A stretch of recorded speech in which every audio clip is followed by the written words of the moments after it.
അസ്സലാമു അലൈക്കും വറഹ്മത്തുള്ളാഹി വബറകാതുഹു.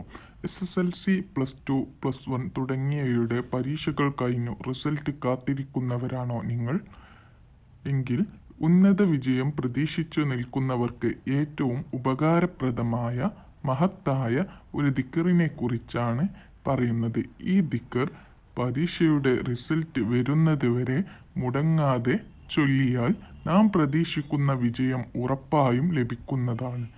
അതുകൊണ്ട് മഹാന്മാർ പഠിപ്പിച്ചു തന്ന ഈ മഹത്തായ അള്ളാഹുവിൻ്റെ ഇസ്മിനെ സുബഹി നമസ്കാര ശേഷം വലതു കൈ ഇടനെഞ്ചിന് മുകളിൽ വെച്ചു 71 പ്രാവശ്യം മന്ത്രിക്കുക.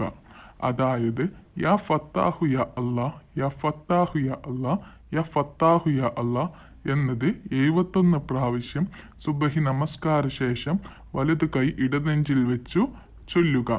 എന്നിട്ട് ഉന്നത വിജയത്തിന് വേണ്ടി അള്ളാഹുവിനോട് പ്രാർത്ഥിക്കുക. പരീക്ഷാ റിസൾട്ട് വരുന്നത് വരെ തുടർച്ചയായി എല്ലാ ദിവസവും ഇങ്ങനെ പതിവാക്കുക. ഇൻഷാ അല്ലാഹ് നിങ്ങൾക്ക് ഉന്നത വിജയം അള്ളാഹു തരുമാറാകട്ടെ.